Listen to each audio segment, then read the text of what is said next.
வாழ்க்கையில் வெற்றி பெற என்ன வழி? இது ஒரு முக்கியமான கேள்வி. இதுக்கு எல்லாரும் பொதுவாக சொல்கிற ஒரு பதில், உழைச்சா வெற்றி பெறலாம் அப்படிங்கிறது தான். வாழ்க்கையில் வெற்றி பெற உழைப்பு மட்டும் இருந்தால் போதாது, நேர்மையும் வேணும் அப்படிங்கிறார் பால் ஹாஃப்மேன். இவர் யார் தெரியுமா? இவர் ஒரு பெரிய பொருளாதார நிபுணர். இரண்டாவது உலகப் போர் முடிஞ்ச சமயம் அப்போ இவர் அமெரிக்காவின் நிதி ஆலோசகராக இருந்தார். தன்னுடைய வாழ்க்கையில் நடந்த பழைய நிகழ்ச்சி ஒன்று அவர் சொன்னார். இளம் வயசில் படித்து முடித்ததும் அவர் வேலை தேடிக்கிட்டு இருந்தாராம். அப்போது ஒரு கால்நடை வைத்தியர்கிட்ட போய் வேலை கேட்டிருக்கார். இவர் அங்கே போன சமயத்தில் அந்த டாக்டர் தன்னுடைய பழைய கார் ஒன்றை விற்பனை செய்யறதுக்காக வேற ஒருத்தர்கிட்ட பேரம் பேசிக்கிட்டு இருந்தார். வாங்க வந்தவர் இவர்கிட்ட அந்த காரை பற்றின விவரம்லாம் கேட்டுக்கிட்டு இருந்தார். கார் நல்ல நிலைமையில் இருக்குமா அப்படிங்கிற கவலை அவருக்கு. எல்லா விவரங்களையும் கேட்டுக்கிட்டு அவர் கடைசியாக சொன்னார், டாக்டர், இந்த காரை நீங்களே என்னுடைய ஊருக்கு ஓட்டிகிட்டு வர வேண்டியது. காரு எந்த ரிப்பேரும் ஆகாமல் என்னுடைய ஊருக்கு சேர்ந்துட்டுதுன்னா அங்கேயே நான் பணம் கொடுத்து இந்த காரை வாங்கிக்கிறேன் அப்படின்னார். நம்ம கார் அவ்வளோ தூரத்துக்கு வழியில் எந்த கோளாறும் இல்லாமல் போய் சேருமா அப்படிங்கிற சந்தேகம் டாக்டருக்கு. அவர் என்ன செஞ்சார் தெரியுமா? தன்கிட்ட வேலை கேட்டு வந்திருந்த இளைஞர் பால் ஹாஃப்மேனை கூப்பிட்டார். அவர்கிட்ட சொன்னார், இதை பாருப்பா, இந்த காரை நீ அவருடைய ஊர் வரைக்கும் நல்லபடியாக ஓட்டிகிட்டு போய் சேர்த்துட்டீன்னா உனக்கு நான் வேலை கொடுத்து விட்றேன். அது மட்டும் இல்லை, காரு விற்கிற தொகையில் கமிஷனும் கொடுக்குறேன். என்ன சம்மதமா அப்படின்னு கேட்டார். ஹாஃப்மேன் யோசனை பண்ணார். அதுக்கப்புறம் சரின்னு சொல்லி சம்மதிச்சார். கொஞ்ச நேரத்தில் அவரும் கார் வாங்க வந்தவரும் புறப்பட்டாங்க. இவர் ரொம்ப சிரமப்பட்டு வழியில் எங்கேயும் நிறுத்தாமல் காரை ரொம்ப சாமர்த்தியமாக ஓட்டிகிட்டு போய் சேர்த்துட்டார். இவரை அழைச்சிக்கிட்டு வீட்டுக்குள்ளே போனார். அப்புறம் கேட்டார், இதை பார்ப்பா, இப்போ சொல்லு, இந்த காரோட நிலைமை இப்போ எப்படி இருக்குது? உண்மையிலேயே இது நல்ல நிலைமையில் இருக்குதா? உன்னுடைய மனசாட்சிப்படி பதில் சொல் அப்படின்னார். இவரும் உடனே காரு நல்ல நிலைமையில தான் இருக்குது அப்படின்னு சொல்கிறதுக்கு வாயை திறந்தார். அதுக்குள்ளே பார்வை எதிரில் உள்ள சுவர் மேலே பட்டுது. அங்கே இயேசுநாதர் படம் ஒன்று மாட்டியிருந்தாங்க. அதுக்கு அடியில் எழுதியிருந்த வாசகம் என்னன்னா, நீ பேசும் ஒவ்வொரு வார்த்தையையும் இயேசு கவனித்து கொண்டிருக்கிறார் அப்படின்னு இருந்தது. அந்த வரிகளை பார்த்தார். உடனே காரு சரியில்லை அப்படிங்கிற உண்மையை சொல்லிவிட்டார். இவர் இப்படி சொன்னதும் இவரை ரொம்ப ஆச்சரியமாக பார்த்தார். இவர்கிட்ட இருந்த நேர்மை அவரை சிந்திக்க வச்சது. உன்னுடைய நேர்மையை பாராட்டுறேன், உனக்கு கமிஷன் கிடைக்கணுங்கிறதுக்காகவே நான் இந்த காரை வாங்கிக்கிறேன்னார். இப்போ அவர் திகைச்சு போய் நின்னார். மறுபடியும் அவர் சொன்னார், நீ காரை ஓட்டிகிட்டு வரும்பொழுதே உன்னுடைய திறமையை பார்த்தேன், உனக்கு விருப்பம் இருந்தால் நீ என்கிட்டயே வேலைக்கு சேர்ந்துடலாம் அப்படின்னார். பால் ஹாஃப்மேன் அவர்கிட்ட வேலைக்கு சேர்ந்தார். படிப்படியாக முன்னேறினார். கடைசியில் பார்த்தீங்கன்னா அமெரிக்காவுடைய நிதி ஆலோசகராக ஆனார். அதுக்கப்புறம் அவர் அந்த பழைய சம்பவத்தை எப்பவும் மறக்கிறதில்ல, அடிக்கடி சொல்கிறது உண்டு. அதனால் இதிலேருந்து நாம் தெரிஞ்ச வேண்டியது என்னென்னா, வாழ்க்கையில் முன்னுக்கு வரணும்னா உழைப்பு மட்டும் போதாது, நேர்மையும் வேணும். ஆனால் இந்த காலத்தில் சிலருடைய நேர்மை நமக்கு ஆச்சரியமாக கூட இருக்கும். ஒருத்தர் புஸ்தக கடை வச்சுருந்தார். ரொம்ப நேரமாக தேடி ஒரு புத்தகத்தை கையில் எடுத்தார். அதுக்கு பில் போட சொன்னார்.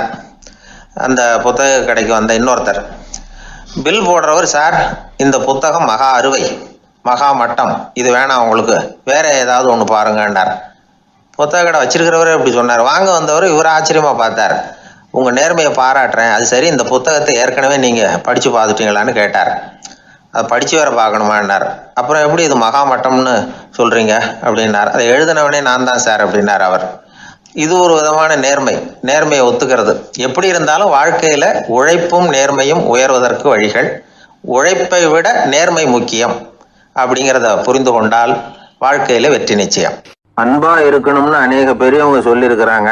நாமளும் அதை கேட்டுவிட்டு அன்பு காட்டுறதுக்கு தயாராக தான் இருக்கிறோம். அதை வாங்கிறதுக்கு தான் ஆளை காணும். இருந்தாலும் அன்பில் எத்தனையோ வகை உண்டு. அதை சரியாக புரிஞ்சுக்கிட்டு அதுக்கப்புறம் அன்பு காட்ட ஆரம்பிக்கணும். வகையை புரிஞ்சிக்காமல் அன்பு காட்டினா வம்புல மாட்டிக்க வேண்டியது தான்.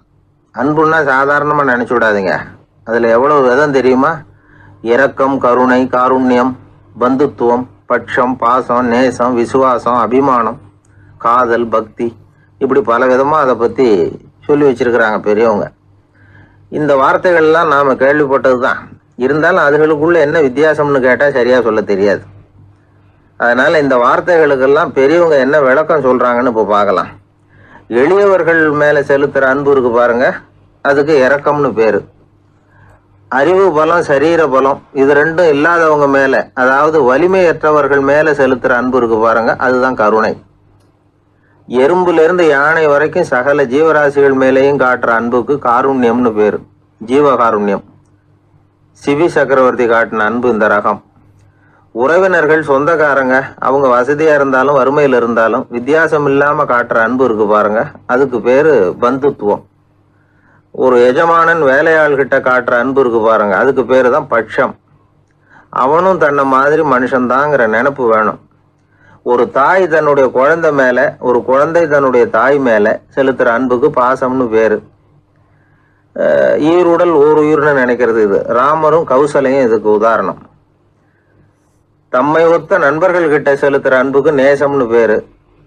வயசு, செல்வம், அந்தஸ்து இந்த வித்தியாசமெல்லாம் பார்க்காம அவங்க சுக துக்கத்துல சமபங்கு எடுத்துக்கிறது இது. கிருஷ்ணன் குசேலர்கிட்ட காட்டினது இந்த ரகம். வேலை செய்யறவன் முதலாளி கிட்ட காட்டுற அன்புக்கு விசுவாசம்னு பேரு. தேசத்து மேலேயும் தாய்மொழி பேர்லையும் செலுத்துற அன்புக்கு அபிமானம்னு பேரு. தேசாபிமானம்னு சொல்றமே இதுதான். ஒரு கணவன் மனைவி பேர்ல காட்டுற அன்புக்கு காதல்னு பேரு. கடவுள் பேர்ல செலுத்துற அன்புக்கு பக்தின்னு பேரு. இப்படி அன்புல பல ரகம் இருக்கிறப்போ அதுல உள்ள வித்தியாசம் தெரியாம இடம் மாத்தி அன்பு காட்டினா இடைஞ்சல் தான். சரி, இந்த அன்பை பத்தி விஞ்ஞானம் என்ன சொல்லுது தெரியுமா? இதயத்தை பாதுகாக்கிறதுக்கு முக்கியமா தேவைப்படுற ஒண்ணு இந்த அன்பு தான்னு சொல்லுது. நெதர்லாந்து விஞ்ஞானிகள் இதை ஆராய்ச்சி பண்ணியே கண்டுபிடிச்சிருக்கிறாங்க. கொஞ்சம் முயல் குட்டிகளை 2 பிரிவா பிரிச்சாங்க. 2 குரூப்புக்கும் கொழுப்பு அதிகமா உள்ள ஆகாரத்தையே கொடுத்துட்டு வந்தாங்க. ஆனா ஒரு குரூப்புக்கு வெறுமன ஆகாரத்தை கொடுத்ததோட சரி, இன்னொரு குரூப் முயல்களுக்கு ஆகாரம் கொடுத்ததோட நிறுத்திக்கல. அதுக்கு முன்னாடி கூண்டுகளை திறந்து விட்டு முயல்களை கொஞ்ச நேரம் எடுத்து கொஞ்சி விட்டு அதுக்கப்புறமா ஆகாரம் கொடுத்தாராம் ஆராய்ச்சியாளர். இந்த குரூப்புக்கு இதய பாதிப்பு 60% குறைச்சலா இருந்துதான். சில நோயாளிகளுக்கு ஹார்ட் அட்டாக் வந்தாலும் அதை தாங்கிக்கிட்டு குணமாகிற சக்தி அதிகமா இருக்குது. இது எப்படின்னு ஆராய்ச்சி பண்ணி பார்த்துருக்குறாங்க. அவங்கெல்லாம் மனைவி தன் பேர்ல ரொம்ப அன்பா இருக்கிறதாக நினைக்கிறவங்களா இருக்கிறாங்களாம். இதய நோயாளிகள் பல பேரை சந்திச்சு இதய நோய் ஏற்பட என்ன காரணம்னு கேட்டிருக்கிறாங்க. அவங்க சொன்ன காரணம்லாம் சாப்பாடு சம்பந்தமா இல்லையா, மனைவி அன்பா இல்லை, இப்படிப்பட்ட காரணத்தை தான் சொல்றாங்களாம். அதனால இதயத்தை பாதுகாக்கணும்னு நினைக்கிறவங்க அடுத்தவங்க அன்பா இருக்கிறது மாதிரி பார்த்துக்குங்க, அதுதான் முக்கியம். ஒருத்தர் முகம் பூரா பிளாஸ்டரி போட்டுக்கிட்டு வந்தார். ரொம்ப கோபமா, என்னங்க ஆச்சுன்னு விசாரிச்சேன். எல்லாம் உங்களால தான் சார்னார். விவரமா சொல்லுங்களேன். என்ன உங்க தகவலை கேட்டுட்டு ஒரு பூனைக்குட்டியை கையில எடுத்தேன், அன்பா அதை தடவி கொடுக்கறதுக்காக. ஆனா அது முந்திக்கிட்டது, அது என் முகத்தை தடவி கொடுத்துட்டுது, முகம் பூரா நகை கீறல், அதுதான் இப்படி அப்படின்னார். அன்புல அறிவு சேராததுனால வந்த கோளாறு இது. ஒரு பூங்கா, அங்க ஒருத்தர் நின்றுட்டு இருக்கிறார். நின்றுகிட்டே ஏதோ ஆழ்ந்த யோசனையில இருக்கிறார். அந்த பக்கமா இன்னொருத்தர் வந்தார். இவரை கவனிச்சார். என்ன யோசனைன்னு கேட்டார். எப்படி எழுந்திருக்கிறதுன்னு யோசனை பண்ணிட்டு இருக்கிறேன்னாரு அவர். கேட்டவருக்கு ஒரு மாதிரி ஆயிட்டுது. ஏற்கனவே நின்றுகிட்டு இருக்கிற ஒருத்தர் எப்படி எழுந்திரிச்சு நிற்கிறதுன்னு யோசிக்கிறாருன்னா அது ஆச்சரியம் தானே. அதுக்கப்புறம் இவர் யோசிக்க ஆரம்பிச்சார், என்ன இவர் இப்படி பேசுறாரு அப்படின்னு. கீழே விழுந்தாதானே எழுந்திரிச்சு நிற்க முடியும். அதனால எழுந்திரிக்கணும்னு நினைக்கிறவங்க முதல்ல கீழே விழணும். இவர் முதல்ல கீழே விழணும், அதுக்கப்புறம் தான் எழுந்திருக்கிறது எப்படின்னு சிந்திக்க முடியும். இந்த உலகத்துல எல்லாருமே கீழே விழுந்து எழுந்தவர்கள் தான். இப்போ இந்த குழந்தை பருவத்தில் கீழே விழாம நடைபயில கற்றுக்கிட்டவங்க யாராவது உண்டா? சின்ன வயசுல ஒரு தடவை கூட கீழே விழலை சார், அப்படியே பிறந்தார் வளர்ந்தார் பெரியவர் ஆயிட்டார் அப்படின்னு யாரையும் சொல்ல முடியாது. அதனால மனுஷங்கிறவன் விழுந்து புரண்டு எழுந்து தான் நடக்க கத்துக்கிறான். ஒரு உண்மையை நாம எல்லாரும் புரிஞ்சுக்கணும். இந்த உலகத்துல தவறு செய்யாத மனிதர்களே யாரும் கிடையாது. அப்படி இருக்கிறப்போ எப்போதாவது நாம தவறு பண்ணிவிட்டோம்னா அதுக்காக மனசு உடைஞ்சு போயிடக்கூடாது, வாழ்க்கையில வெறுப்பு வந்துடக்கூடாது. ஒரு தவறு நடந்துட்டுதா அதுக்காக மனசு உடைஞ்சு போடாதீங்க, அதை ஒரு பாடமா எடுத்துக்கங்க. அதே தவறு மறுபடியும் நடக்காம வேணும்னா பார்த்துக்கலாம், அது போதும். தடைக்கல்ல படிக்கல்லாம் மாத்திக்கணும், இதுதான் இதுல முக்கியம். ஒரு அலுவலகம், அங்க ஒரு அதிகாரி, அவர் உயர்ந்த பதவியில் இருந்தார், சிறந்த நிர்வாகின்னு பேர் வாங்கினவர். அவர் தனக்கு கீழே வேலை செய்கிறவங்க கிட்ட எல்லாம் சொல்லுவாராம், இந்த நிறுவனத்தில் நீங்கள் எத்தனை தடவை வேணும்னாலும் தவறுகள் செய்யலாம். ஆனால் ஒரே விஷயம் என்னென்னா, ஒரே தவறை மறுபடியும் செய்யக்கூடாது, அது முக்கியம் அப்படின்பாரான். இதை மேம்போக்காக பார்த்தா அவர் ஏதோ தன்னுடைய ஊழியர்களை தவறு செய்ய தூண்டுறது மாதிரி தெரியும். ஆனால் உண்மை அப்படி இல்லை. இன்னைக்கு என்ன நடக்குது தெரியுமா? அநேகமாக எல்லா மனிதர்களுமே ஒரே தவறை தான் மறுபடியும் மறுபடியும் செய்கிறாங்க. விளையாட்டு வீரர்கள் ஒரே மாதிரியான தவறுகளை திரும்ப திரும்ப செய்கிறது உண்டு. கணக்கு எழுதுறவங்கள பாருங்க, ஒரே தப்பை மறுபடியும் மறுபடியும் செய்வாங்க. அலுவலகம் வருகிறவர்களை கவனிங்க, ஒரு நாள் தாமதமாக வந்தால் பரவாயில்ல, தினமும் தாமதமாக வருவாங்க. இது மாதிரி செய்த தவறையே திரும்ப திரும்ப செய்யறதுக்கு என்ன காரணம் அப்படின்னா, சோம்பல், ஞாபக மறதி, கவனக்குறைவு, தன்னுடைய திறமை பேரில் அளவுக்கு மீறிய நம்பிக்கை, இப்படி இதில் ஏதாவது ஒரு காரணமாக இருக்கலாம் அப்படிங்கிறாங்க இது பற்றி ஆய்வு செய்கிற வல்லுநர்கள்.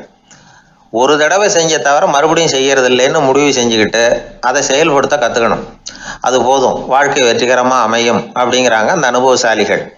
அதனால் வெற்றிகரமாக வாழ்க்கையில் நடைபோட விரும்பும் இளைஞர்கள் தவிர்க்க வேண்டியது என்னென்னா, முதல்ல சோம்பலை தவிருங்கள், சுறுசுறுப்பாக இயங்குங்கள் அப்படிங்கிறது அவங்க அறிவுரை. ரெண்டாவது, ஞாபக மறதி, எந்த செயல்லையும் ஈடுபாடு வேணும், அக்கறை வேணும். மூணாவது, கவனக்குறைவு, எதையும் அலட்சியப்படுத்தக்கூடாது. நாலாவது, என்னால் முடியாதது எதுவுமே கிடையாது அப்படிங்கிற அளவுக்கு மீறிய நம்பிக்கை, அது ஆபத்தில் கொண்டு போய் விட்டுரும். அதனால் முதல் தவறு உங்களுக்கு ஒரு பாடமாக அமையணும். ஒரு மனிதர் அவர் தன்னுடைய 2 காதுலையும் கட்டு போட்டுக்கிட்டு வந்தார். அவருடைய நண்பர் அதை கவனிச்சுட்டார். என்ன சார் ஆச்சு, 2 காதுலையும் கட்டு போட்டுருக்கீங்களே அப்படின்னு விசாரித்தார். ஒன்றுமில்லை சார், வீட்டில் ரொம்ப ஆர்வமாக டிவியில் கிரிக்கெட் மேட்ச் பார்த்துக்கிட்டு இருந்தேன். அப்போது என்னுடைய மனைவி துணிகளுக்கு அயர்ன் பண்ணிகிட்டு இருந்தாங்க. அயர்ன் பாக்ஸை அப்படியே வச்சுட்டு அடுப்பங்கரைக்கு போயிட்டாங்க. அந்த சமயம் பார்த்து டெலிஃபோன் பண்ணி அடிச்சுது. அவசரமாக ஓடி போய் அதை எடுத்து காதில் வச்சேன். அப்போ தான் தெரியும் அது அயர்ன் பாக்ஸுங்கிற விஷயம். சூடாக இருந்ததா, சுட்டு விட்டுது அப்படின்னார். ஒரு காது சரி சார், 2 காதும் ஏன் அப்படி ஆச்சு அப்படின்னு கேட்டார். அதே ஆள் மறுபடியும் ஃபோன் பண்ணா சார் அப்படின்னார். இவர் எவ்வளோ தூரம் யோசிச்சிருப்பார் பாருங்க. அதனால் ஒரு தவறு மறுபடியும் நடக்கக்கூடாது. முதல் தவறு உங்களுக்கு ஒரு பாடமாக அமையட்டும் அப்படிங்கிறது தான் இதிலிருந்து நாம் தெரிந்து கொள்ள வேண்டிய கருத்து. அதனால் தவறுகள் அதெல்லாம் தடைக்கெல்லாம் நினைக்க வேண்டாம், படிக்கெல்லாம் நினைப்போம். அப்படி நினைச்சோம்னா வாழ்க்கையில் வெற்றி நிச்சயம். உலகத்தில் எது எதுக்கும் ஆராய்ச்சி கூடங்கள் இருக்குதுல்ல, அது மாதிரி தூக்கத்தை பற்றி ஆராய்ச்சி பண்ணுறதுக்கு ஒரு ஆராய்ச்சி கூடம் இருக்குது. அப்படி ஆராய்ச்சி பண்ணணும்னா அதுக்கு மூழ்கிக்கிட்டு இருக்கணும்ல.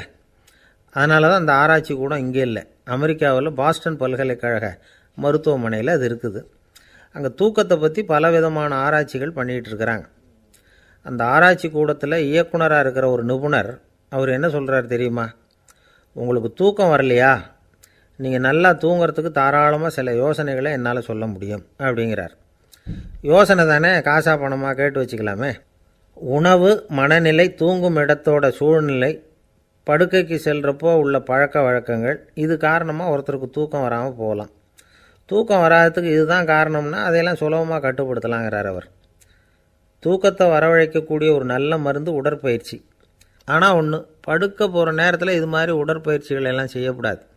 கொஞ்சம் முன்னாடி பகல்லையே இந்த பயிற்சிகளை செய்கிறது நல்லது. தூக்கம் வராமல் அவதிப்படுறவங்க பிற்பகல் நேரங்களில் காஃபி, டீ இது மாதிரி பானங்களை சாப்பிடக்கூடாது. மது அருந்துறது கூட தூக்கத்தை பாதிக்கும். வெது வெதுப்பான நீரில் குளிக்கிறது, தியானத்தில் ஈடுபடுறது, ஓய்வாக இருக்கிறது, படுக்கிறது, அதாவது படுக்கிறதுக்கு முன்னாடி ஒரு குவளை பால் சாப்பிட்றது, இதெல்லாம் தூக்கத்தை வரவழைக்கிறது ரொம்ப உதவியாக இருக்கும். இன்னொரு விஷயம் என்னென்னா, தூங்கி ஆகணுமேங்கிற கவலை வேண்டியதில்லை. அப்படி நினச்சி கவலைப்படுறதை விட்டுடணும். தூக்கம் வரலையா, உடனே படுக்கையை விட்டு எழுந்திருக்க வேண்டியது. வெளியில் வாங்க, வேறு ஏதாவது வேலையில் ஈடுபடுங்க, கொஞ்சம் நேரம் உலாவுங்க, அல்லது ஏதாவது ஒரு புஸ்தகத்தை எடுத்து படிங்க. களைப்பு ஏற்பட்டால் மறுபடியும் படுக்கைக்கு போங்க, தூக்கம் தானே வந்துடும். ஒரு விஷயத்தை மட்டும் நல்லா ஞாபகத்தில் வச்சுக்கணும். படுக்கைக்கு போகிறப்போ உங்கள் மற்ற எல்லா பிரச்சனைகளையும் மறந்துடணும். அது எப்படி சார் முடியும், அந்த நேரம் தானே எல்லா பிரச்சனையும் வரிசையாக ஞாபகத்துக்கு வருது அப்படின்னு நாம் நினைக்கலாம். ஆனால் பழக்கத்தில் அதை நாம் மாற்றிக்க முடியும். கொஞ்சம் முயற்சி பண்ணணும், அவ்வளோதான். இது எல்லாமே ஆராய்ச்சி பண்ணி பார்த்துட்டு அந்த நிபுணர் சொல்கிற கருத்து தான். இன்னொரு விஷயமும் அவர் சொல்கிறார். அது என்னென்னா, உடல் கோளாறு காரணமாக தூக்கம் வராமல் அவதிப்படுறவங்களுக்கெல்லாம் இந்த யோசனைகள் சரியாக வராது அப்படிங்கிறார். அதுக்கெல்லாம் மருத்துவ சிகிச்சை கொடுத்து தான் சரி பண்ணணும். சில பேருக்கு நடு ராத்திரியில் மூச்சு திணறல் ஏற்பட்டு தூக்கம் வராமல் போயிடும். ஊரெல்லாம் தூங்குறப்ப தான் மட்டும் தூங்காமல் மூழ்கிட்டு இருக்கிறது, ஊரெல்லாம் மூழ்கிட்டு இருக்கிறப்போ தான் மட்டும் தூங்குறது, இது மாதிரி கோளாறுகளால் சில பேர் பாதிக்கப்படலாம். காலு தசை முறுக்கிக்கிறதுனால சில பேருக்கு அடிக்கடி விழிப்பு வரலாம். மன அழற்சி காரணமாக சில பேருக்கு தூக்கம் வராது. இது மாதிரி கோளாறுகளுக்கெல்லாம் அதுக்கு தகுந்த மாதிரி சிகிச்சை கொடுத்து தான் சரி பண்ண வேண்டியிருக்கும். எந்த கோளாறும் இல்லாமல் தூக்கம் வரலைன்னா ஆரம்பத்தில் சொன்ன முறைகளை கடைப்பிடிச்சி பார்க்கலாம். தூக்கம் வந்ததுன்னா யோசனை சொன்ன அந்த நிபுணருக்கு நன்றி சொல்லலாம். ஒருத்தர், ஏன் சார் பஸ்ஸில் தூங்குறது கெட்ட பழக்கமானு கேட்டார். இல்லையே, நான் கூட பஸ்ஸில் போகிறப்ப தூங்கிட்டு தானே போவேன் அப்படின்னார் இன்னொருத்தர். அப்புறம் ஏன் என்ன டிரைவர் வேலை வேணாம்னு வீட்டுக்கு அனுப்பி வச்சுட்டாங்க அப்படின்னாராம் அவர். மனிதர்களில் சில பேர் ரொம்ப வித்தியாசமாக நடந்துக்குவாங்க. மற்றவங்களுக்கு அது ரொம்ப ஆச்சரியமாக கூட இருக்கும். அந்த ஆள் ஒரு மாதிரி பார்த்து நடந்துக்கோ அப்படின்னு கூட சொல்கிறது உண்டு. இவங்களை பார்த்து நாம் பித்துக்குழியும்போம். உளவியல் இவங்களை எக்ஸென்ட்ரிக்ஸ் அப்படின்னு சொல்லுது. இவங்களை மனநோயாளிகள்னு தவறாக புரிஞ்சிக்க கூடாது. அவங்க வேற, இவங்க வேற. எக்ஸென்ட்ரிக்ஸ் பற்றின சில விவரங்கள் ஒரு புத்தகத்தில் இருக்குது. அதாவது ஸ்காட்லாந்தில் ஒரு உளவியல் மருத்துவர் அதை எழுதியிருக்கிறார். அவர் பேர் டாக்டர் டேவிட் வீக்ஸ். அவருக்கு ஒரு உதவியாளர் இருந்தாராம். அவர் பேர் கேட் வுட். இவங்க 2 பேரும் சேர்ந்து இங்கிலாந்து பூரா சுற்றி பார்த்துருக்காங்க. 3 வருஷம் சுற்றினாங்களாம். நான் சொன்னது மாதிரி ஒரு மாதிரியாக இருக்கிற ஆசாமிகள் பல பேரை சந்தித்து பேசி அவங்கள பற்றி ஆய்வுலாம் நடத்தியிருக்கிறாங்க. அப்படி நடத்தி அதை ஒரு புஸ்தகமாக எழுதியிருக்கிறாங்க. நிறைய பேசி பார்த்துட்டு அவங்க சொல்லியிருக்கிறத கேட்டால் ரொம்ப ஆச்சரியமாக இருக்குது. நாம் இவங்களை பார்த்து பித்துக்குழிங்கிறோம், எக்ஸென்ட்ரிக்ஸ் அப்படின்னு சொல்கிறோம், கிண்டல் கூட பண்ணுறோம். ஆனால் அவங்களோட அறிவு ரொம்ப தெளிவானதான். இந்த ஆராய்ச்சியாளர்கள் சொல்கிறாங்க. அவங்க உடல் நலமும் ரொம்ப நல்லா இருக்குதான், உடம்புலையும் எந்த கோளாறும் இல்லையா.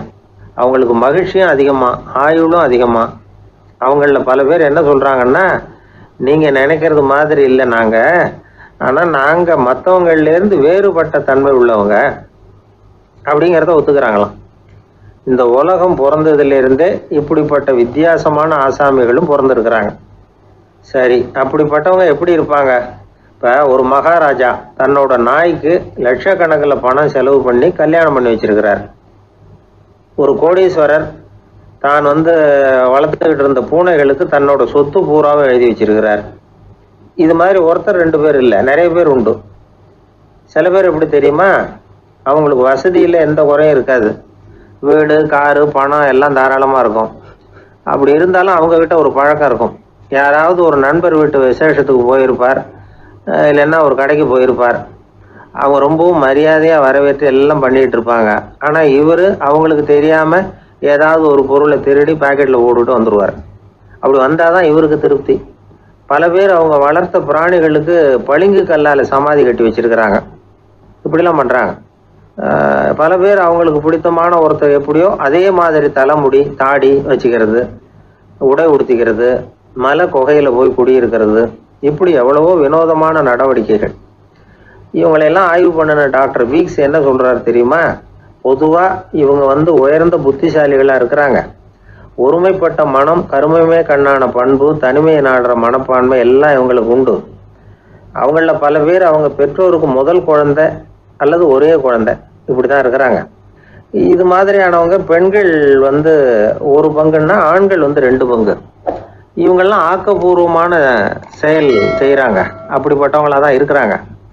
அடுத்தவங்க கிட்ட அன்பு காட்டுறவங்களா இருக்கிறாங்க, உற்சாகம் ஊட்டுறவங்களா இருக்கிறாங்க. அவங்களுடைய ஆக்கப்பூர்வமான பணிகளுக்கு ஊக்கம் கொடுத்தா அவங்க மன சந்தோஷமும் உடல் நலமும் பெருகும், ஆயுளும் கூடும். இதெல்லாம் அந்த டாக்டருடைய கண்டுபிடிப்பு. பித்துக்குழித்தனத்துக்கும் மனநோய்க்கும் வித்தியாசம் உண்டுங்கிறத சொல்றது தான் இந்த தகவல். அதனால 2ம் ஒன்றுன்னு நினைச்சிடக்கூடாது. ஒரு நண்பன் ஒருத்தனை பற்றி சொல்கிறோம். அவன் எந்த வகைன்னு நீங்களே முடிவு பண்ணுங்களேன். அவன் ஒரு கல்யாண வீட்டுக்கு போய் சாப்பிட்டுட்டு வெளியில் வந்தோம். அவன் கூட வெளியில் வந்த உடனே ரொம்ப நேரமாக தன்னோட செருப்பை தேடிக்கிட்டு இருந்தான். என்னப்பா இன்னுமா உன் செருப்பு கிடைக்கல அப்படின்னு கேட்டோம். இல்லை என்னது முன்னாடியே கிடைச்சுட்டுது, அதை விட நல்லதாக ஏதாவது கிடைக்குமான்னு பார்க்குறேன் அப்படின்னா. ஒருத்தரை பார்த்து உன்னுடைய நண்பர்கள் யார் அப்படின்னு ஒரு கேள்வி கேட்டு பாருங்க. கொஞ்சம் யோசித்து பதில் சொல்லுவாங்க. அவங்கக்கிட்டேயே உன்னுடைய எதிரிகள் யார் அப்படின்னு கேளுங்க, கடகடன்னு ஒப்பிச்சிருவாங்க. நம்ம மனசு இருக்க அது எப்படின்னா, நம்ம நண்பர்களை விட எதிரிகளை அது நல்லா ஞாபகத்தில் வச்சுக்கும். இது ஒரு ஆச்சரியமான உண்மை. உங்களால் நண்பர்களை மறந்துட முடியும், ஆனால் எதிரிகளை மறந்துட முடியாது. இது ஒரு வேடிக்கையான நிலைமை தான். அழகான தருணங்களை நாம் ஏன் மறந்துடுறோம்? இது இயற்கை. ஏன்னா நம்ம மனசு மலர்களை கவனிக்கிறதில்ல, அதில் இருக்கிற முள்ளை தான் கவனிக்குது. தன்னை காயப்படுத்துகிற எதையும் அது உடனே கண்டுகொள்ளுது. ஒரு தெளிந்த சிந்தனை உடைய மனசு மிக அழகாக உள்ள எல்லாத்தையும் கவனிக்கும். அது நன்றியுடன் உணரக்கூடிய எல்லாத்தையும் பார்த்து குறிச்சிக்கும். இப்படிப்பட்டவங்க வாழ்க்கை இயல்பாகவே நல்லா அமையும். அது ரொம்ப அபூர்வம். மனசில் உள்ள ஒரு சிறிய அமைப்பை மாற்றுவதை பொறுத்து தான் இந்த விஷயம் அப்படிங்கிறார் ஓஷோ. ஒரு யூத கோவில் இருந்து தான், அது யூதர்களின் மடமாகவும் இருந்தது. அங்கே ஒரு தலைமை குரு, அவர் ரொம்ப கண்டிப்பானவர். அந்த கோவிலை ஒட்டி ஒரு தோட்டம். ஒரு நாள் காலையில் அந்த தோட்டத்தில் 2 இளம் யூதர்கள் நடந்து போய்கிட்டு இருக்கிறாங்க. காலையில் 1 மணி நேரம், மாலையில் 1 மணி நேரம் அவங்க அந்த தோட்டத்தில் நடக்கிறதுக்கு அனுமதி உண்டு. மற்ற நேரங்களில் அவங்க மத புத்தகங்களை படிக்கணும், பிற விதிமுறைகளை கடைபிடிக்கணும். அந்த 2 பேருமே தொடர்ந்து புகைப்பிடிக்கிற பழக்கம் உள்ளவங்க. ஆனால் கோவில் மடத்தில் இருக்கிறப்போ அவங்க புகைப்பிடிக்க முடியாது, அது கடுமையான குற்றம். சரி, நாம் தோட்டத்தில் இருக்கிறப்போவாவது புகைப்பிடிக்கலாமா அப்படின்னு ஒரு ஆசை அவங்க 2 பேருக்குமே. இருந்தாலும் பயம். இப்படி கேட்டால் மதகுரு என்ன சொல்லுவாரோ அல்லது என்ன செய்வாரோங்கிற பயம். இப்படியே கொஞ்ச நாள் ஆச்சு. ஒரு நாள் அந்த 2 பேரில் ஒருத்தன் ரொம்ப கலங்கி போய் அந்த கோவிலிருந்து வெளியில் வந்துக்கிட்டு இருந்தான். வந்தவன் நேராக தோட்டத்து பக்கம் போனான். அங்கே இன்னொருத்தன் ஆனந்தமாக புகை பிடிச்சிக்கிட்டு இருக்கிறான். அதை பார்த்து தான் இவனுக்கு அதிர்ச்சி. அட கடவுளே, என்ன இது, நீ கேட்காமலே ஆரம்பிச்சிட்டியா அப்படின்னா. இல்லை நான் கேட்டுவிட்டு தான் ஆரம்பிச்சிருக்கேன்னா அவன். அப்படியா, என்ன மனுஷன் இவர், நானும் தான் கேட்டேன், என்னை கண்ணாமுன்னான்னு திட்டிவிட்டார். இது என்ன கோவிலா இல்லை நரகமா? உனக்கு புகை பிடிக்கணும்னு ஆசையாக இருந்தால் நரகத்துக்கு போகணும்னு சொல்லிவிட்டார். அது சரி, உன்னை மட்டும் எப்படி அனுமதிச்சார் அப்படின்னு கேட்டான் இவன். அவன் சிரிச்சுக்கிட்டே, நீ எப்படி கேட்ட சொல்லு அப்படின்னா. நாம் இந்த தோட்டத்துக்கு வர அனுமதிக்கப்பட்டிருக்கிறதே ஜபத்துக்காகத்தானே, அதனால் நான் ஜபம் சொல்லும் பொழுது புகை பிடிக்கலாமா அப்படின்னு கேட்டேன். அதுக்கு தான் அவர் சத்தம் போட்டு என்னை அடிக்கவே வந்துட்டார் அப்படின்னா இவன். நீ ஒரு மாதிரியாக கேட்டிருக்க, நான் வேறு மாதிரியாக கேட்டிருக்கிறேன். ஜபம் சொல்லும்போது புகை பிடிக்கலாமான்னு நீ கேட்டிருக்க. ஐயா, புகை பிடிக்கும் பொழுது ஜபிக்கலாமா அப்படின்னு நான் கேட்டேன். அதில் தப்பு ஒன்றும் இல்லை அப்படின்னு பதில் சொல்லிட்டார் அப்படின்னா. ஒரு சிறிய மாற்றம்தான் அது மிகப்பெரிய மாறுதலை ஏற்படுத்தி விட்டது. மனசு நல்ல விதமாக சிந்திக்க ஆரம்பிச்சுட்டுதுன்னா மகிழ்ச்சிக்கு பஞ்சம் இல்லை. ஒரு கஞ்சன் ஆற்றுல விழுந்துட்டான். வெள்ளத்தில் தத்தளிச்சிக்கிட்டு இருக்கிறான். கரையில் நின்ன ஒருத்தர், உன் கையை கொண்டா இப்படி பிடிச்சி இழுத்து கரையில் சேர்த்து விடுறேன்னார். எதையும் கொடுத்து பழக்கம் இல்லாத அவன் கையையும் கொடுக்க மாட்டேன்னுட்டான். இவர் பார்த்தார். உன் கையை கொடுன்னு சொல்கிறதுக்கு பதிலாக நான் என் கையை கொடுக்குறேன் பிடிச்சிக்கோ அப்படின்னார். அவன் கப்புன்னு பிடிச்சிக்கிட்டான், இழுத்து கரையில் போட்டார். ஒரே ஒரு ஊரில் ஒரு ராஜா இருந்தார், ரொம்ப நல்லவர். ஒரு நாள் அரண்மனையில் விசாரணை நடந்துக்கிட்டு இருக்குது. அதில் ஒரு வழக்கு. ஒரு விவசாயி புகார் கொடுக்குறார். என்ன புகார்னா, அவர் வயலில் ஆடுகள் மேய்ஞ்சி பயிரை அழிச்சுட்டுது. நிறைய உழைச்சி செலவு பண்ணி பயிரை உண்டாக்கி வச்சுருந்தேன், எல்லாம் போயிட்டுது. இனிமேல் நான் என்ன செய்யறது, நீங்கள் தான் சரியான தீர்ப்பு வழங்கணும் அப்படின்னார் அந்த விவசாயி. அந்த ஆடுகளுக்கு சொந்தக்காரர் யாருன்னு கண்டுபிடிச்சி அரண்மனைக்கு அழைச்சிட்டு வாங்கன்னு உத்தரவு போட்டார் ராஜா. சேவகர்கள் போனாங்க, ஆளை கண்டுபிடிச்சாங்க, கூப்பிட்டுக்கிட்டு அரண்மனைக்கு வந்துட்டாங்க. ராஜா விசாரணை பண்ணார். அப்புறம் விசாரித்து முடிச்சுவிட்டு தீர்ப்பு வழங்கினார். இந்த விவசாயி அடைந்திருக்கிற இழப்புக்கு ஈடாக உன்னுடைய ஆடுகளை அவங்ககிட்ட கொடுத்துட வேண்டியது அப்படின்னு சொல்லிவிட்டார். உன்கிட்ட இருக்கிற ஆடு பூரா அவன்கிட்ட கொடுத்துரு, அந்த ஆட்டுனால் ஏற்பட்ட இழப்பு சரியாக போகட்டும் அப்படின்னு தீர்ப்பு வழங்கிட்டார். அந்த மன்னருடைய மகன் இதை பார்த்துக்கிட்டே உட்காந்துருந்தான். இந்த தீர்ப்பை இன்னும் கூட சிறப்பாக வழங்கலாமே அப்படின்னு நினச்சான். அப்பா கிட்ட சொன்னான். உடனே அந்த அரசர், சரி நீயே இதுக்கு சரியான தீர்ப்பு சொல்லு அப்படின்னார். அந்த இளவரசன் தீர்ப்பு சொல்கிறான். அவன் சொன்ன தீர்ப்பு என்னன்னா, உங்ககிட்ட இருக்கிற ஆடுகள் எல்லாத்தையும் 1 வருஷ காலத்துக்கு அந்த விவசாயிகிட்ட ஒப்படைச்சிட வேண்டியது. அந்த 1 வருஷத்துக்குள்ள அந்த ஆடுகள் போடுற குட்டிகள், பால், எரு எல்லாம் விவசாயம் எடுத்துக்க வேண்டியது. 1 வருஷத்துக்கு அப்புறம் உங்களுடைய ஆடுகளை நீங்களே திருப்பி வாங்கிக்க வேண்டியது. இதுதான் இளவரசன் சொன்ன தீர்ப்பு. இது சரியான தீர்ப்பு தான். இனிமே என்னுடைய அரச பொறுப்புகளை இளவரசர் வசம் ஒப்படைக்கிறேன் அப்படின்னு சொல்லி ஒப்படைச்சுட்டாராம். அதாவது தாவூத் நபி, சுலைமான் நபி இவர்களுடைய சரித்திரத்தில் இந்த சம்பவம் காணப்படுறதாக ஒரு நண்பர் சொன்னார். ஒரு தண்டனையை பெறுகிறவன் அதுக்கு பிறகு சமூகத்தில் நல்ல விதமாக வாழறதுக்கு வாய்ப்பு இருக்கிறது மாதிரி அமையணும் தீர்ப்பு. அதுக்கு இது ஒரு உதாரணம். சில தீர்ப்புகள் எப்படி அமைஞ்சு விடுதுன்னா, ஒரு தண்டனையை அனுபவித்து முடித்தவன் அதுக்கப்புறம் இந்த சமூகத்தில் நல்லவனாக வாழறதுக்கு நினைச்சா கூட அதுக்கு தகுதி இல்லாதவன் அப்படிங்கிற அளவுக்கு சூழ்நிலை அமைஞ்சிருது. இது சிந்திக்க வேண்டிய ஒரு செய்தி. இன்னொரு ஊரில் ஒரு ராஜா இருந்தார். அவர் ஒரு நாள் ஒரு போட்டி வச்சார். என்ன போட்டின்னா, அரண்மனை வாசலில் ஒரு பெரிய நீச்சல் குளம், அதில் நிறைய விஷப்பாம்புகள். எந்த இளைஞன் துணிச்சலாக அதில் நீச்சல் குளத்தில் குதித்து நீந்தி கரையேறி வர்றானோ அவனுக்கு 100 ஏக்கர் நிலம் பரிசாக வழங்கப்படும். அது வேணாம்னா 1000 ஆடுகள் பரிசாக வழங்கப்படும். அதுவும் வேணான்னா என்னுடைய மகளை கல்யாணம் பண்ணிக்கலாம். இதுதான் மன்னருடைய அறிவிப்பு.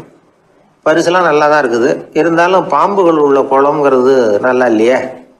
அதனால் யாரும் அதில் குதித்து நீஞ்சறதுக்கு முன் வரல. இருந்தாலும் திடீர்னு ஒரு இளைஞன் அந்த நீச்சல் குளத்தில் குதிச்சான். நீந்தினா ஒரு வழியாக கரையேறி வந்துட்டான். மன்னருக்கு ரொம்ப மகிழ்ச்சி. நீ தான் தைரியமான இளைஞன், வா இப்படின்னு கூப்பிட்டார். கிட்ட வந்தான். அந்த இளைஞன் தண்ணீர் சொட்ட சொட்ட வந்து நிற்கிறான். சரி, உனக்கு 100 ஏக்கர் நிலம் வேணுமான்னு கேட்குறார். வேண்டாங்கிறான். சரி, அப்படின்னா 1000 ஆடுகள் வேணுமான்னு கேட்குறார். அதுவும் வேணாங்கிறான். ஓ, அப்படின்னா என் பொண்ணை கல்யாணம் பண்ணிக்கிறியா அப்படின்னு கேட்குறாரு. அதுவும் வேணாங்கிறான். ராஜாவுக்கு ஒன்றும் புரியல. அப்படின்னா உனக்கு என்னதான் வேணும் அப்படிங்கிறார். என்னை பிடிச்சி இந்த குளத்துல தள்ளி விட்டவன் யாருங்கிறது எனக்கு தெரியணும் அப்படின்னா. எனக்கு ஒரு நண்பர், அவர் ஒரு வழக்கறிஞர். ஒரு நாள் அவர்கிட்ட பேசிக்கிட்டு இருந்தேன். அப்போ கேட்டேன், ஏன் சார் நீங்கள்லாம் கோர்ட்டில் வாதாடுறப்போ கருப்பு நிற அங்கி அணியிறீங்களே, அதுக்கு என்ன காரணம்? சட்டத்துக்கும் கருப்பு கலருக்கும் என்ன சம்பந்தம் அப்படின்னு கேட்டேன். அது ஒரு சுவாரஸ்யமான கதைன்னார் அவர். சொல்லுங்களேன் அப்படின்னு அவர் சொன்னார். கிபி 1694 வருஷத்தில் இங்கிலாந்து அரசி 2வது மேரிங்கிறவர் இறந்து போனார். அந்த ராணியோட கணவர் 3ஆம் வில்லியம், அவரு ஒரு உத்தரவு போட்டாராம். அரசியோட மறைவுக்கு அனுதாபம் தெரிவிக்கிற வகையில் வழக்குரைஞர்கள் எல்லாரும் கருப்பு நிற அங்கி அணியணும் அப்படின்னு. அன்னைக்கு ஆரம்பித்த அந்த பழக்கம் அதுக்கப்புறம் மாறவே இல்லையாம். இன்னைக்கும் தொடருது. வழக்குரைஞர்கள்லாம் முதல்ல கருப்பு அங்கி மட்டும்தான் அணிஞ்சாங்களாம். அதில் ஒரு சின்ன சங்கடம். ஏற்கனவே உடம்பு கருப்பாக இருக்கிறவங்க அதுக்கு மேலே கருப்பு ட்ரெஸ் வேற போட்டுக்கிட்டா முகம் பளிச்சுன்னு தெரியாது இல்லையா? அதனால் முகம் பளிச்சுன்னு தெரியறதுக்காக அவங்கெல்லாம் வெள்ளை நிற பட்டியை அணிய ஆரம்பித்தாங்களாம். இப்படி தான் இங்கிலாந்தில் அந்த பழக்கம் ஆரம்பமாயிருக்குது. அந்த சமயத்தில் இந்தியாவை ஆண்டது பிரிட்டிஷ்காரங்க தானே, அதனால் இங்கேயும் அந்த பழக்கம் அப்படி நடைமுறைக்கு வந்துட்டுது. அதே மாதிரி சர்ச்சிலின் மூதாதையரான மார்ல்பரோ பிரபுவின் ஞாபகார்த்தமாக நீதிபதிகள் இந்த வெள்ளை குள்ளாய் அணிகிற முறை பழக்கத்துக்கு வந்துதான். இதுதான் என்னுடைய நண்பர் சொன்ன தகவல். இங்கிலாந்தில் நீதிமன்றம்ங்கிறது ரொம்ப மதிப்புள்ளது. அந்த அளவுக்கு சட்டத்துக்கு அங்கே மரியாதை. அங்கே நடந்த ஒரு சுவாரஸ்யமான நிகழ்ச்சியை ஒரு சகோதரி எழுதி அனுப்பியிருந்தாங்க. அவங்க அப்பா நீதித்துறையை சேர்ந்தவரா. அவர் சொன்னதான் இது. அவங்க எழுதி அனுப்பியிருந்த விஷயம் என்னென்னா, அங்கே ஒரு கேஸில் ஒரு முக்கியமான தீர்ப்பு வழங்க வேண்டி இருக்குது. ஜட்ஜு, பாரட்லா படித்த பெரிய பெரிய வக்கீல்கள், ஜூரி எல்லாருமா கூடி அந்த கேஸை பற்றி விவாதிக்கணும். சுமாராக 40 பேர். இதுக்காக கோர்ட்டு ஹாலில் விசேஷ சேம்பரில் நுழையிறதுக்கு முன்னாடி அவங்கெல்லாம் தங்களுடைய கோட்டு தொப்பி எல்லாத்தையும் கழட்டி அங்கே நின்றுக்கிட்டு இருந்த ஒரு அட்டெண்டர்கிட்ட கொடுத்துட்டு உள்ளே போனாங்க. அந்த ஆள் படிக்காதவர். அவர் ஒவ்வொருத்தர் கொடுக்குறதையும் வாங்கி அங்கே அப்படியே ஒரு இடத்துல அடுக்கி வைக்கிறார். அப்படியே வாங்கி உள்ளே வச்சுக்கிட்டு இருக்கிறார் ஒவ்வொரு இடத்துல. அது அவரோட வேலை. உள்ளே போன ஜட்ஜி, வக்கீல், ஜூரி எல்லாரும் ரொம்ப நேரமாக அந்த கேஸை பற்றி விவாதிக்கிறாங்க. ஒரு நாள் பூரா ஆயிட்டுது. அவ்வளவு தீவிரமாக அக்கு வேறு ஆணி வேறையை பிச்சு உதறி இருக்கிறாங்க. ஒரு வழியாக 13 மணி நேரம் கழித்து வெளியில் வந்திருக்கிறாங்க. ஒவ்வொருத்தராக வர வர அந்த அட்டெண்டரும் அவங்கவுங்க கோட்டு தொப்பியை அவங்கக்கிட்ட எடுத்து ரொம்ப மரியாதையாக திருப்பி கொடுத்துக்கிட்டு இருக்கிறார். கடைசியாக ஜட்ஜ்மெண்ட்லாம் எழுதி முடிச்சுட்டு ரொம்ப திருப்தியோடவும் களைப்போடவும் வெளியில் வந்துட்டு இருக்கிறாராம். இந்த ஆள் அவருடைய மேல் கோட்டையும் தொப்பியையும் எடுத்து அவர்கிட்ட ரொம்ப மரியாதையோடு நீட்டினாராம். ஜட்ஜுக்கு ரொம்ப ஆச்சரியம். இந்த ஆள் எப்படி இவ்வளவு பேரோட கோட்டு தொப்பி எல்லாத்தையும் ஞாபகம் பேசகாம திருப்பி கொடுக்குறார் அப்படிங்கிறது அவருக்கு ஆச்சரியம். அதனால் அவர் அந்த ஆளை பார்த்து கேட்டாராம், ஏப்பா இந்த கோட்டை கொடுக்குறியே, இது என்னோடது தானா, என்னோடது தான்னு உனக்கு எப்படி தெரியும் அப்படின்னாராம். இதுக்கு அந்த பியூனு ரொம்ப பதவிசா பதில் சொன்னாராம், ஐயா இந்த கோட்டு ஹேட்டை உங்ககிட்ட வாங்கி மாட்டினேன், இப்போ திரும்ப உங்ககிட்ட தரணும், தந்துட்டேன், இதுதான் என்னோட வேலை, மற்றபடி இது உங்களோட தான் இல்லையா அப்படிங்கிறதெல்லாம் எனக்கு தெரியாதுங்க அப்படின்னாராம்.